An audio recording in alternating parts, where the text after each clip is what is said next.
Comissão aprova projeto que estabelece a Lei de Diretrizes Orçamentárias para 2025. CPI do reconhecimento fotográfico nas delegacias aprova relatório final. ELERJ faz ciclo de capacitação, educação legislativa e direitos humanos. E unidades de saúde podem ter que fazer exames para diagnóstico da fissura lábio-palatal em recém-nascidos. O Jornal da ELERJ está começando agora.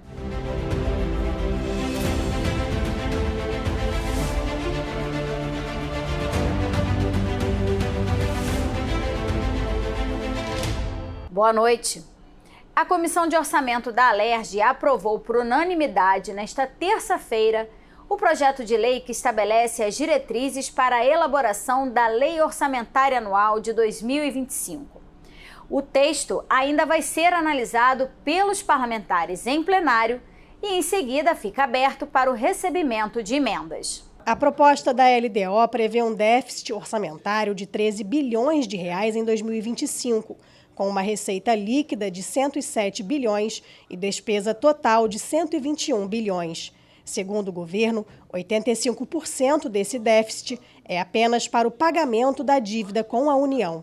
E o primeiro passo para reverter essa situação foi vencido agora com a decisão do Supremo Tribunal Federal, que suspendeu a multa aplicada pela União ao Rio de Janeiro e autorizou que o governo do Rio pague as parcelas em atraso sem aplicação de penalidades. Essa decisão do ministro Toffoli, numa ação do nosso governador, muito calcada em estudos técnicos feitos pela Fazenda, do histórico da dívida, uma construção muito interessante da peça, né, feita pela Procuradoria-Geral do Estado, e aqui frisar novamente a parceria com a ELERJ. E esse conjunto propiciou essa interlocução com o STF, demonstrando o desbalanceamento que existe na relação federativa entre a União e os estados, em especial o estado do Rio de Janeiro. Então, esse bloqueio de aumento da dívida, até que se decida, chama a União para a mesa de negociação, chama para conversar, que hoje, até hoje, a gente não estava conseguindo.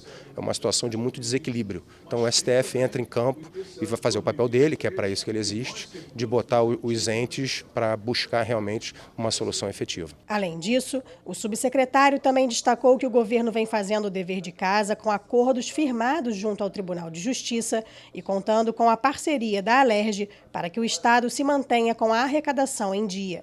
Segundo ele, nos 4 primeiros meses deste ano, já houve um aumento de 2,4 bilhões na arrecadação tributária e a meta é chegar ao fim do ano com um aumento de 7,4 bilhões. A gente vem com uma série de outras ações, como acordos realizados junto ao Tribunal de Justiça do Estado do Rio de Janeiro, com a liberação de 3,9 bi de recursos da Lei Complementar 151 de depósitos judiciais. Também com o TJ assinamos uma repactuação de passivos aí relativos à Lei Complementar 147, numa projeção que a gente vai ter uma redução de passivos aí de 6,5 bi, né? Você tem diversas outras ações, até no campo da gestão, como a assinatura de TACs com o Ministério Público, para resolver passivos aí de índice de saúde, índice de educação de gestões anteriores. Então, assim, a gente está trabalhando não só para equilibrar esse déficit, mas também para demonstrar uma coisa que o nosso governador fala bastante, o perfil de bom pagador do Estado. O deputado Luiz Paulo apresentou algumas contribuições e apontamentos ao relatório da comissão para que o governo busque resoluções estruturais e pontuais que possam contribuir ainda mais com a receita do Estado. Entre eles, o projeto de lei em tramitação na Casa sobre a cobrança de IPVA de embarcações e jatos privados e a necessidade de dar mais transparência na discriminação de gastos com servidores, já que a segunda maior despesa do governo é com o pessoal. Nós precisamos aumentar a receita. IPVA sobre embarcações de passeio e aviões executivos pode render aos cofres públicos 600 milhões de reais por ano. Por que não vem a pauta? Mas também vamos fazer um ofício falando sobre formas de dar mais transparência nas despesas de pessoal, nominando-as em salários, cargos comissionados e encargos. E, além do mais, vir também com clareza daquela previsão de gasto, o que é para novos concursos públicos, porque senão só faz crescer os cargos comissionados, que na maioria das vezes não deixa nenhum legado para o Estado. Para o presidente da comissão, deputado André Correia, as projeções são bastante preocupantes e as soluções vão depender do apoio de todos os setores da sociedade, em especial nos gastos com juros e amortização da dívida, que devem crescer 28% entre 2025 e 2027, alcançando valores impagáveis. Nosso voto é preliminar, né? Depois vem as emendas dos deputados. Essa foi a primeira audiência pública, vamos ter outras audiências públicas, mas a informação central é que a sociedade, o setor produtivo, eles precisam compreender o que está acontecendo com o nosso Estado. É uma questão estrutural. Ao longo desses 25 anos, a relação da União com o Estado do Rio e com outros estados, como Minas, Rio Grande do Sul, né, é uma relação que não tem outro nome, é uma relação que deixa a agiota envergonhada. Então a gente precisa rediscutir esse pacto federativo e o momento é esse, a partir da decisão do ministro Toffoli. A Comissão Parlamentar de Inquérito, que investigou o processo de reconhecimento fotográfico nas delegacias do Estado, aprovou o relatório final após quase 11 meses de trabalho. O documento, elaborado pelo relator da comissão, deputado Márcio Gualberto, venceu por 4-3 o relatório divergente apresentado pela deputada Renata Souza, que presidiu a CPI na Alerj. Após proferirem os votos, os deputados Marcelo Dino, Júlio Rocha, Munir Neto e Márcio Gualberto justificaram a decisão pela escolha do relatório, que, segundo o próprio autor, foi redigido e elaborado, tendo como base os aspectos técnicos previstos na resolução emitida pelo Conselho Nacional de Justiça, que aborda o tema do reconhecimento fotográfico. Nós levamos para dentro do relatório até resoluções recentes do Conselho Nacional de Justiça, que nós consideramos importantíssimas, mas que já estavam sendo aplicadas, por exemplo, pela Polícia Civil. Então, nós não estamos reinventando a roda, nós não estamos descobrindo a pólvora, nada disso. Nós só estamos indicando que as forças policiais acelerem a implementação disso, mas sem perda da qualidade. Jogando juntos, ajudando e não acusando, atrapalhando, nada disso, porque as forças policiais trabalham com seriedade. E enquanto parlamentares, nós queremos cooperar para que trabalhem cada vez mais buscando a excelência e dando o atendimento que o público deseja, espera e merece. Presidente da CPI, a deputada Renata Souza fez um resumo de todas as oitivas realizadas pela comissão. Citou casos reais que foram ouvidos nas audiências, como os casos de Danilo e Douglas, presos de forma equivocada apenas pelo reconhecimento fotográfico de uma imagem retirada de suas redes sociais. Um estudo apresentado pela Defensoria Pública do Estado também foi citado. Nele são mencionados 58 erros em reconhecimentos, num total de 47 processos. Em 50 dos casos referidos, os processos apresentavam informação quanto à cor do acusado.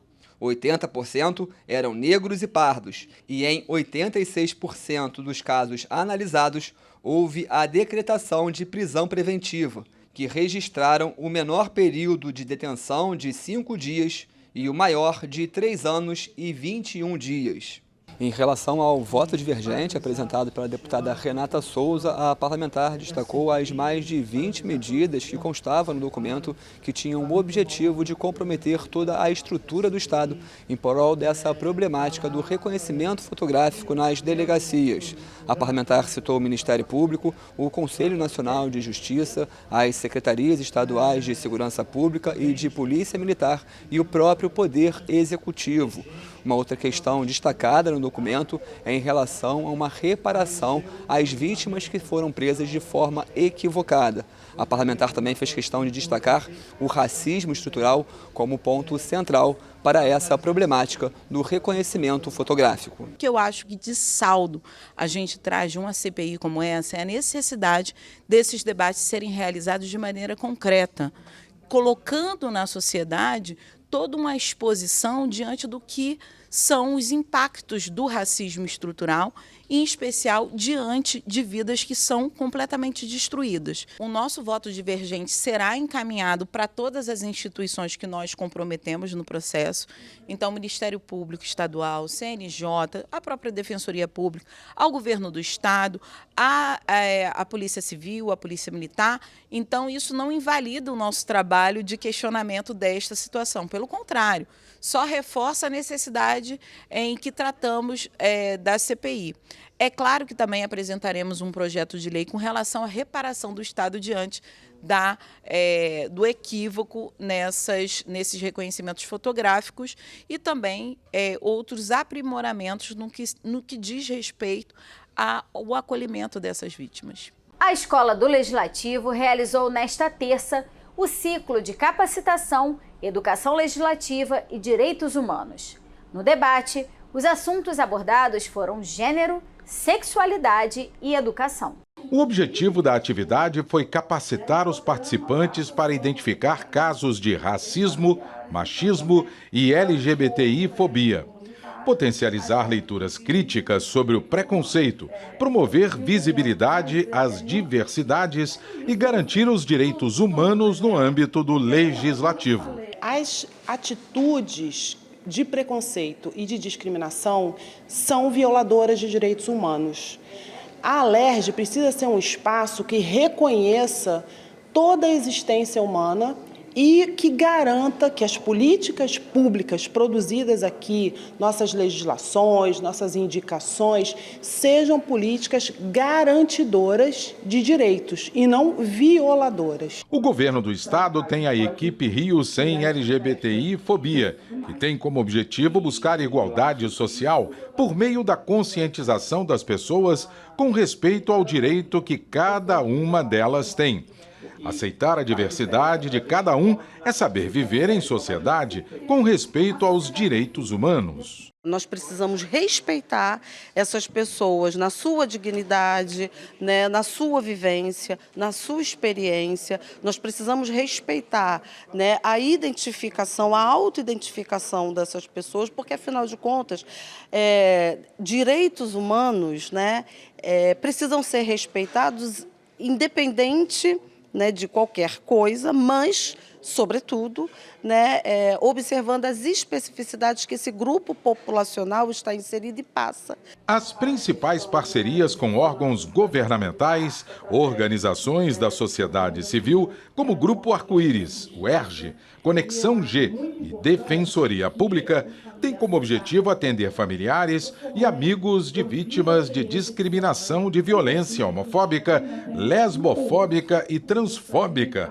e sensibilizar e formar profissionais para o segmento. Além disso, é necessário orientar a população LGBTI e a sociedade em geral sobre os direitos. A gente pode perceber na atuação, nos atendimentos, que a gente tem assim, um imaginário que os direitos da população LGBT é só direito a um nome social, é só direito à harmonização. E aí a gente esquece uma série de direitos, como, por exemplo, o acesso à cultura, um passeio a um museu, uma ida numa exposição, num cinema, o acesso à escola, o acesso à saúde, que fica muito limitado à questão de hormônios e questão de saúde mental, patologizando as identidades e as sexualidades. E aí a gente esquece que a gente também tem uma dor de cabeça, que a gente também quer ver um filme. Então é muito importante a gente abrir o leque dos direitos. Para garantir o respeito à diversidade, é preciso contribuir para a formação e adequação de políticas públicas para a área. Outra medida relevante é criar uma rede de apoio para o fortalecimento e proteção social. É fundamental que o serviço público incorpore essa perspectiva. Esse momento, particularmente, é um momento muito importante, porque existem muitas plataformas de denúncia, existe muita visibilidade para os casos de violação de direitos humanos. Então, as pessoas estão identificando que seus direitos foram violados, buscando reparação e denunciando essas situações. Então, eu entendo que, numa casa legislativa, a gente não quer estar naquele papel de ser justamente denunciado por não acolher, por não receber bem, por não atender bem a uma determinada população. A gente quer estar do outro lado, no espaço de um serviço que é acolhedor, que entende essas diversidades e acolhe todas elas aqui de uma forma igualitária, buscando superar os preconceitos. O Rio LGBTI Fobia tem equipamentos distribuídos pelo Estado com atendimento interdisciplinar de uma equipe técnica completa, com profissionais de diversas áreas.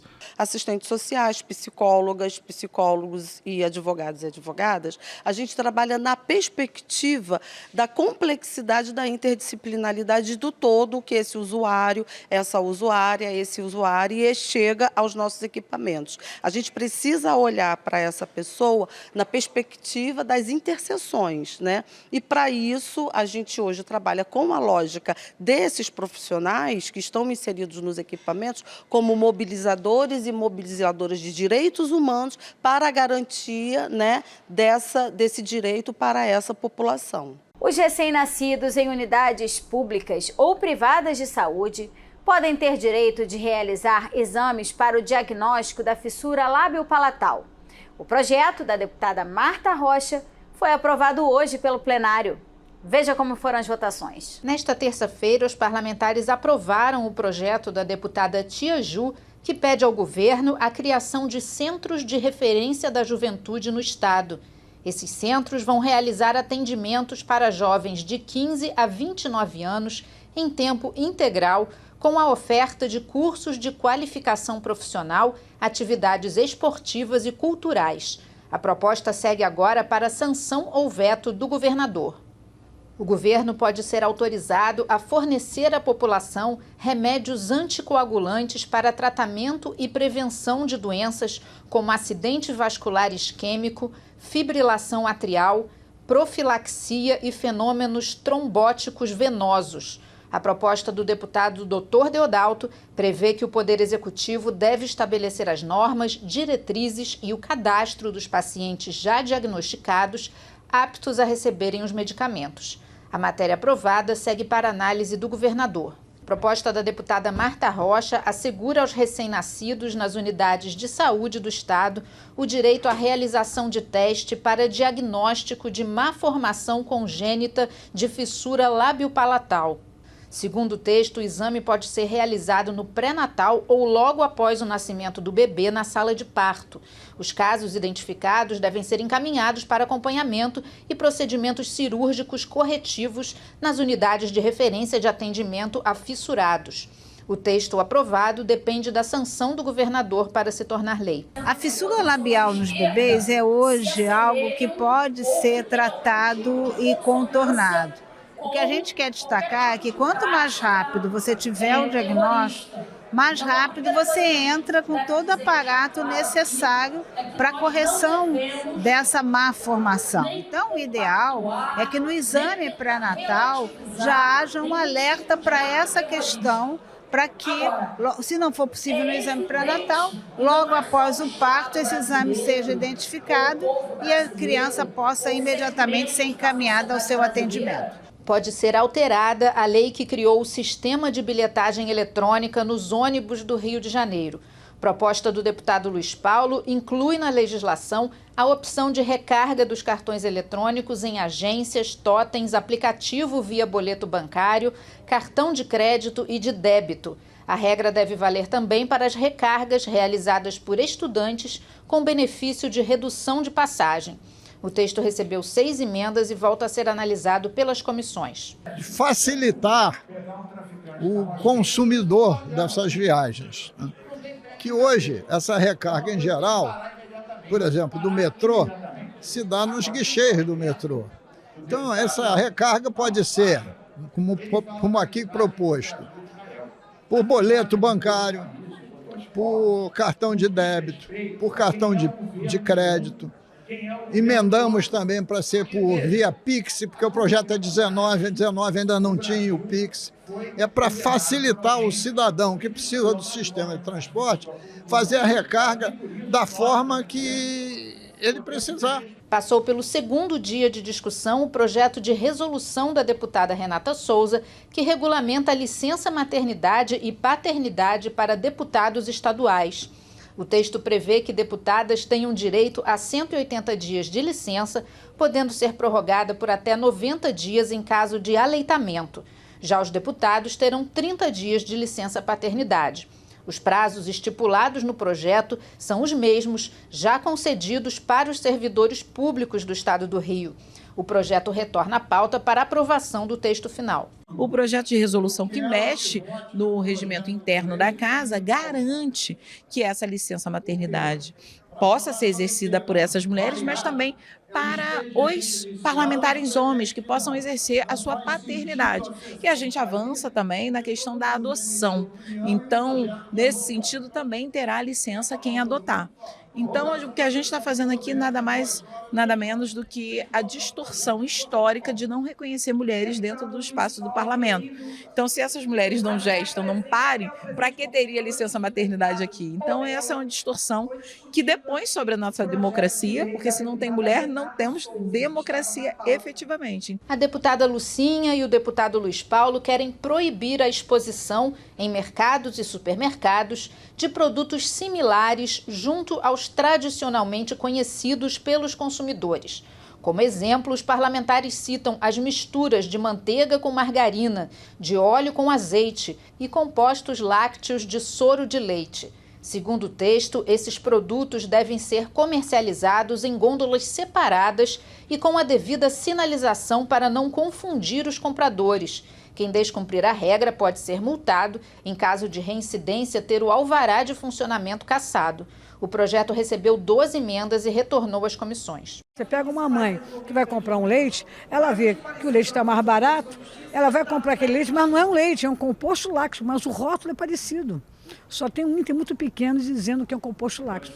Então, para acabar com esse problema, nós queremos criar dentro de supermercados, dos hipermercados, gôndolas separando o que é leite, derivado do leite, que é a manteiga, que é o creme de leite, e aqueles que não são, que é a margarina, que é o soro com sabor de frutas, que fazem mal até para as nossas crianças. Então, temos que separar essa questão. E as empresas que prestam serviços para o Estado podem passar a reservar 5% das vagas de emprego para pessoas encontradas em situação análoga à escravidão ou refugiados.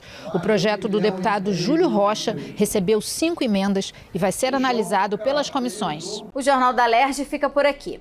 Você pode acompanhar a programação também em nosso site e pelas redes sociais. TV Alerj, o canal do povo. Boa noite para você e até amanhã.